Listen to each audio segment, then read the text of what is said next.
Hi, my name is Nicholas Babiak. Hope you enjoyed my last video. If you missed it, you can check that out. The main idea was that I wanted to document my process of learning to use the Arduino, so if you also want to do this, it's a great place to follow along and learn.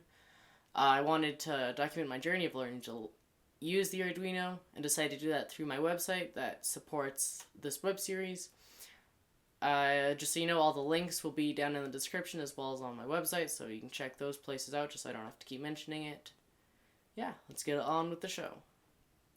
This week what I wanted to focus on was getting this distance sensor to work. It's an ultrasonic sensor. It's an HCSR04.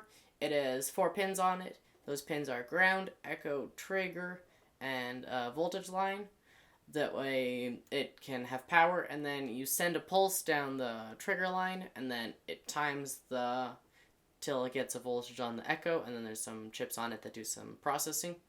The main difficulty with this is that it does require 5 volts. Once I checked the documentation, I figured that out, and then it worked just fine.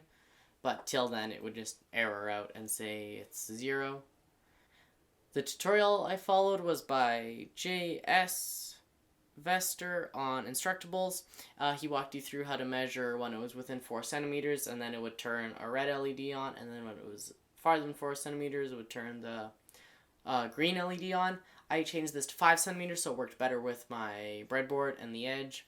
And I just swapped the lights because it doesn't really matter. It'll just be a line of code. So yeah, you take a look at how the circuit looks.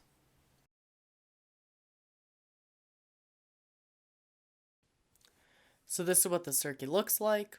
It's not very complicated, but it just has 2 LEDs and the ultrasonic sensor. The one thing is when you're flashing it, this 5-volt line does need to be removed, which will cause the sensor to mess up, but it does mean, because the 5 volts comes straight from the USB, and it'll get confused with the flashing. So all that's going to happen is when the card is moved close, it'll turn green, and then when it's moved farther away, it'll go red, and then green. So this is at 5 centimeters about the change happens.